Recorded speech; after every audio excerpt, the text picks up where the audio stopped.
हाँ, लोग बोलते थे बाबा भ्रष्टाचार कभी देश में मुद्दा बनेगा? अब भ्रष्टाचार ही मुद्दा है देश में, और अब ये मिटेगा, ये मिटेगा। और इस देश में फिर से देखो, हम लोग ये अभी भ्रष्टाचार में 3 तरह का पता था, आज 4थी तरह का भ्रष्टाचार बता के मैंने कहा हमने इस संसार की उपेक्षा की, माया की उपेक्षा की, तो सीता रूपी इस लक्ष्मी के ऊपर, सीता रूपी ये जो साम्राज्य है इसके ऊपर, इस प्रकृति माता के ऊपर, हमने भारत को मां कहा, भारत माता के ऊपर, प्रकृति माता के ऊपर, इस सीता रूपी साम्राज्य के ऊपर असुरों का, राक्षसों का राज्य हो गया। हमको 3 भ्रष्टाचार तो पता है सबको। एक को बोलते हैं, क्या बोलते हैं? एक को बोलते हैं हम रिश्वत लेना, दूसरे को बोलते हैं टैक्स की चोरी करना, और तीसरा बोलते हैं विकास का धन, टैक्स का पैसा जो डेवलपमेंट के लिए मिला था उसको लूट लेना। ये 3 तरह का भ्रष्टाचार तो सबको पता है। फिर आजकल एक और नया भ्रष्टाचार हो गया, महंगाई का भ्रष्टाचार। ये 2G स्पेक्ट्रम से भी बड़ा है। ये कैसे? देश में चीनी तो उतनी पैदा हो रही है, देश के अंदर दाल तो उतनी पैदा हो रही है, प्याज तो उतनी पैदा हो रही है, फिर ये दाम क्यों बढ़ जाते हैं? दरअसल कुछ जमाखोर लोग हैं, कुछ वायदा करते हैं लोग, तेल के ऊपर, दालों के ऊपर, प्याज के ऊपर, ऐसी चीनी आदि के ऊपर वायदे का काम कर लेते हैं। वो सब ऐसे ही भाव बढ़ाते हैं और उसको जमा कर लेते हैं, और वो सब पॉलिटिशियन के द्वारा जो है वो संरक्षित लोग होते हैं।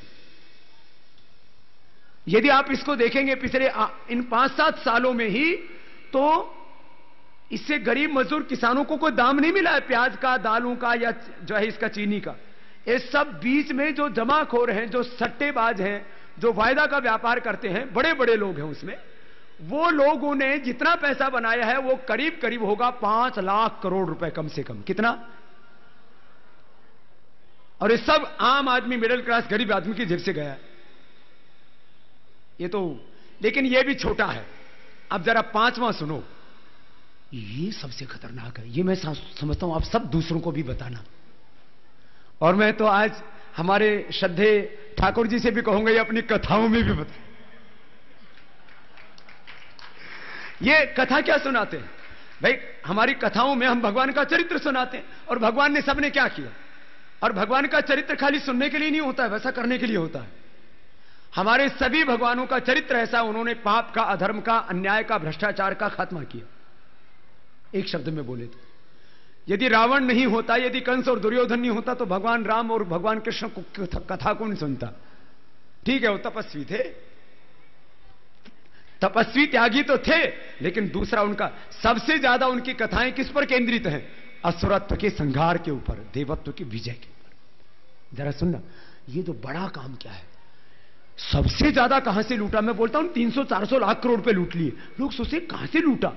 मैंने भी जब शुरू में ये सब चीजें जो इकट्ठी की, दस्तावेज, पूरे डॉक्यूमेंट्स, तो मुझे लगा कहां से लूटा होगा इतना। फिर मैंने डिटेल स्टडी की तो पाया हमारे देश में सबसे ज्यादा लूट हुई नेचुरल रिसोर्सेज की।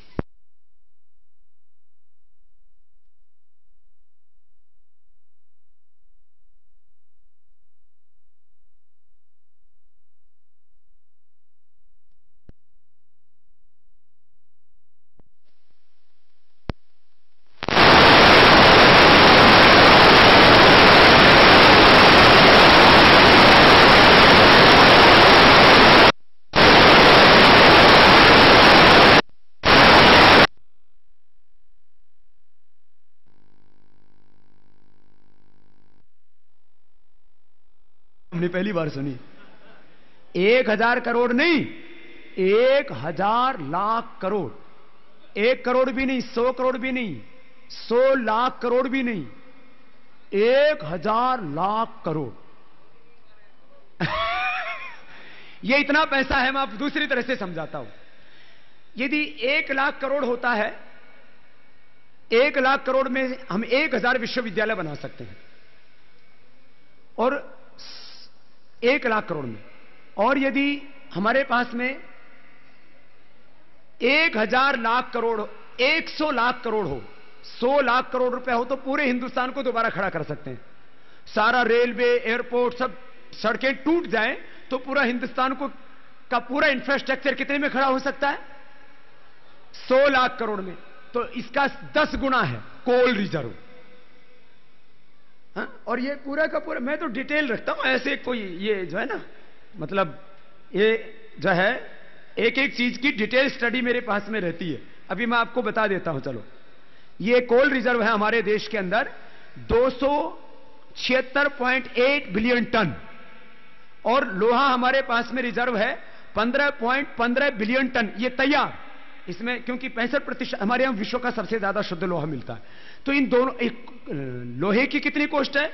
लोहे की कॉस्ट है करीब 600 लाख करोड़ रुपए। यदि आज हमने इन बेईमानों को बेदखल नहीं किया सत्ताओं के ऊपर से, तो फिर और लूट लेंगे, और अभी तक लूट चुके हैं 400 लाख करोड़।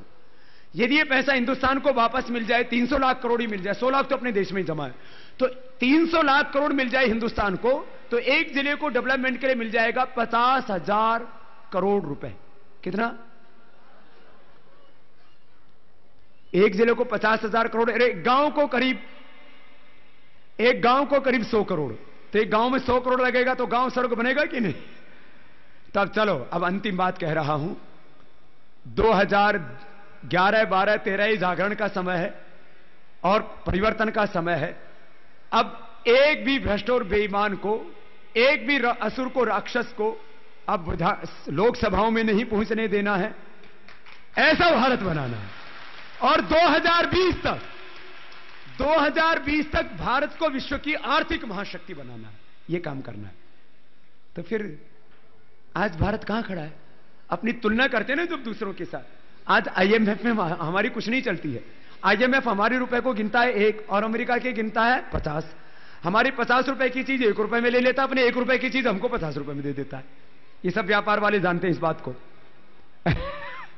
आईएमएफ में हमारी कुछ नहीं चलती है, वर्ल्ड बैंक में हमारी कुछ नहीं चलती, बल्कि हमारे पैसे से वर्ल्ड बैंक चल रहा है। हमारे देश के बेईमान लोगों के 300 लाख करोड़ रुपए से वर्ल्ड बैंक चलता है। दुनिया के 100 देशों की अर्थव्यवस्था चलती है, हम गरीब है। इसलिए स्विस बैंक के एक अधिकारी ने कहा था, India is a not poor country but Indians are poor because of corruption and black money. ये बात समझ में आती है? ये बहुत गहरा सत्य है। जरा अगली बात, आज हम आईएमएफ में हम कहीं नहीं है, वर्ल्ड बैंक में हम कहीं नहीं है। इतना बड़ा ताकतवर देश होने के बाद, अरे ये जापान हमसे, हमारे पश्चिम बंगाल जितना भी नहीं है, इतना सा देश है, उसकी जीडीपी 200 लाख करोड़ रुपए, और वो छाती ठोक के पूरी दुनिया में खड़ा है। क्यों? ईमानदार है, स्वाभिमानी है, अपनी भाषा, अपनी संस्कृति, अपनी सभ्यता उसने नहीं छोड़ी। छोटे छोटे जर्मनी देखो, फ्रांस देखो, अरे छोटे छोटे देश, ऑस्ट्रिया देखो, छोटे छोटे देश, और हमारा इतना बड़ा देश, हमारे जल में, हमारी जमीन में, हमारे जंगलों में, हमारी जड़ी बूटियों में, हमारे देश के जवानों में इतनी ताकत है, इनका प्रयोग करें तो हमारा देश तो कहां का कहां पहुंच जाए। अब इस भारत को मैं कह रहा था, आईएमएफ में देखो, वर्ल्ड बैंक में देखो, यूएनओ में देखो, डब्ल्यूटीओ में देखो, हमारे तो एक एक जिले के अंदर इंडस्ट्रियल हब बना सकते हैं हम, और करीब 16 लाख करोड़ रुपए का निर्यात कर सकते हैं, अपने देश की आवश्यकताओं की पूर्ति कर सकते हैं, लेकिन कुछ भी नहीं करते। डब्ल्यूएचओ देख लो, हमारे देश में इतनी जड़ी बूटियां हैं, 99% बीमारियों का हम इलाज कर सकते हैं। आज करीब 50 लाख करोड़ रुपए का दुनिया में ऑफिशियली खाली दवाओं का व्यापार है। हमारे देश की जितनी जीडीपी है उतना तो हम दवाओं से कमा सकते हैं, लेकिन कोई करे तो। इस देश की शक्ति बहुत, पहले भी यह देश दरिद्र नहीं था, आज भी यह देश दरिद्र नहीं है। अरे अब तो बस अतीत का गौरव हमारा स्वाभिमान है, और वर्तमान की पीड़ा हमारे दिल का दर्द है, लेकिन हमारे दिलों में साथ साथ एक स्वर्णिम भारत बनाने का सपना है, और हम ऐसा बनाएंगे, और ऐसा होगा। और इसी के लिए धरती पर हमें भगवान ने जन्म दिया है। परित्राणाय साधुनाम विनाशाय च। हम पहली लाइन तो ठीक बोल लेते हैं, परित्राणाय साधुनाम, साधुओं की रक्षा तो करनी चाहिए, अगला भी तो अपना ये काम करना है। तो खैर, आज आप सब भाई बहन यहां आए, मैं अभी 5 मिनट 7 मिनट आपको प्रणाम कराऊंगा, फिर पूज्य ठाकुर जी का आशीष हमें मिलेगा। सीधे बैठो। यह बात याद रखना, जो रोगी होते हैं वो खुद भी दुखी रहते हैं और देश को भी। अच्छा, रोगी होते हैं, अपने घर वालों को दुखी करते हो कि नहीं करते? जब तुम बीमार हो जाते हो, यदि बच्चे हो तो मां बाप को दुखी करते हो, और यदि पति हो तो पत्नी को दुखी करते हो, और यदि पत्नी हो तो पतिदेव को दुखी करती हो। हम यदि बीमार होते हैं तो परिवार के लोगों को दुखी करते हैं। बोलो, करते हैं कि नहीं करते? चल आप तो गृहस्थी हो, मैं तो सन्यासी हूं। मैं यदि बीमार हो जाऊंगा तो कितने लोग दुखी होंगे? मैं क्यों नहीं बीमार होता? मैं बीमार इसलिए नहीं होता, मैं करोड़ों लोगों को दुखी नहीं देखना चाहता। चलो मैं तो कष्ट सह लूंगा, लेकिन जिस दिन मैं बीमार होऊंगा मुझे पता है, और मैं मानता हूं इस बात को, और यही सत्य है, इसको मैं अस्वीकार नहीं कर सकता। जिस दिन मुझे कोई बीमारी हो गई, करोड़ों लोगों की आंखों में आंसू होंगे, लेकिन मैं बीमार होऊंगा ही नहीं। ऐसी मैं आपसे अपेक्षा करता हूं कि कोई भी बीमार होना अपराध है, पाप है। बीमार होना सबसे बड़ा दुख है, अपने लिए और दूसरों के लिए। रोगी होके नहीं जीना, हाँ, सबको निरोगी होके जीना है। हाँ, और योग करने की एक अच्छी आदत डाल लो, जीवन स्वर्ग बन जाएगा। एक खराब आदत पूरी जीवन को नरक बना देती है। बीड़ी की, सिगरेट की, शराब की, नशा की, वासना की। एक खराब आदत, गुस्सा करने की। गुस्सा करो तो पूरा घर नरक बन जाता है। सुनो, योग करने की आदत डालो, सारा जीवन स्वर्ग बन जाएगा। आदर्श जीवन, आदर्श परिवार, आदर्श समाज, आदर्श राष्ट्र का निर्माण करना है ना। आदर्श जीवन जिसमें कोई रोग ना हो, मन में कोई विकार ना हो, सबके आहार विचार व्यवहार जीवन चरित्र बहुत ऊंचे हो। आदर्श परिवार, बड़ों की इज्जत, छोटों से प्यार, और सबसे अच्छा व्यवहार, और सब मिलकर करें पुरुषार्थ। जब हम बच्चे होते हैं ना, तब मां बाप की इज्जत नहीं करते, और जब खुद बच्चे वाले हो जाते हैं तो सोचते हैं बच्चे हमारी इज्जत करें, घर से बाहर निकाल के फेंकेंगे। जब बहू होती है तब यही सुनाते हैं हमारे ठाकुर जी महाराज लोग। जब बहू, अब ये मेरे पास में बैठे ना, मेरे ऊपर भी असर आ गया है। जब हम बहू होते हैं तब सास ससुर की इज्जत नहीं करते, जब खुद बहू बनते हैं तो सोचते हैं कि हमारी बहू हमारी बहुत इज्जत करे। जो तुम करोगे वही मिलेगा तुम्हें, यही सत्य है। तो सुनो, रोज योग करना शुरू कर दो, तो अपना घर में बीमारी का पैसा नहीं जाएगा, और नशों में पैसा नहीं जाएगा, तो आप तो धनवान ऐसे बन जाएंगे, कोई निर्धन नहीं रहेगा। शरीर धन भी बचेगा, जीवन धन भी बचेगा, और बाकी घर का भी धन बचेगा। करो एक बार, ये तो सब बढ़िया करते हैं।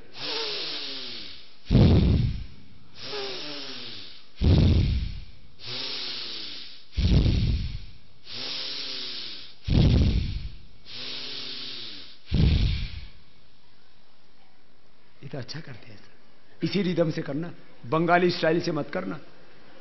ये बंगाली स्टाइल क्या होता है? बंगाली स्टाइल होता है हर काम को जोर जोर से करना।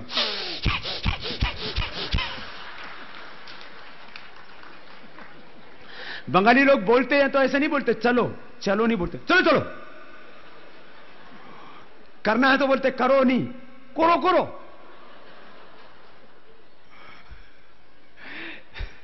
ये तो विनोद किया, ऐसा है नहीं। आराम आराम से करेंगे सब।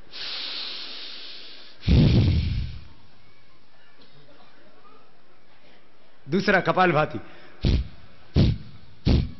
पहला फेफड़े को शक्ति देने के लिए, दूसरा liver, spleen, intestine, pancreas, uterus, ovary आदि को, इसको शक्ति देने के लिए करना है सब। ये तो ठाकुर जी भी बढ़िया कर रहे हैं, रोज करते हैं, ठाकुर जी बोल रहे हैं। 1 घंटा करते हैं, तभी मैंने देखा इनके चेहरों पर बच्चों जैसी लाली है। महाराज आपके सामने प्रशंसा नहीं कर रहे हैं, ये सत्य है। बोलो मैं सच कह रहा हूं ना? सब बोल रहे, देखो। तो योग करोगे तो आप भी ठाकुर जी की तरह जवान ही रहोगे।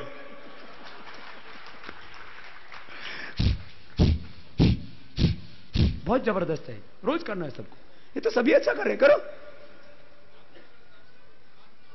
500 500 1000 बार करते हैं। हाँ? फिर बाह्य प्राणायाम, ये तो सबको आता है ना।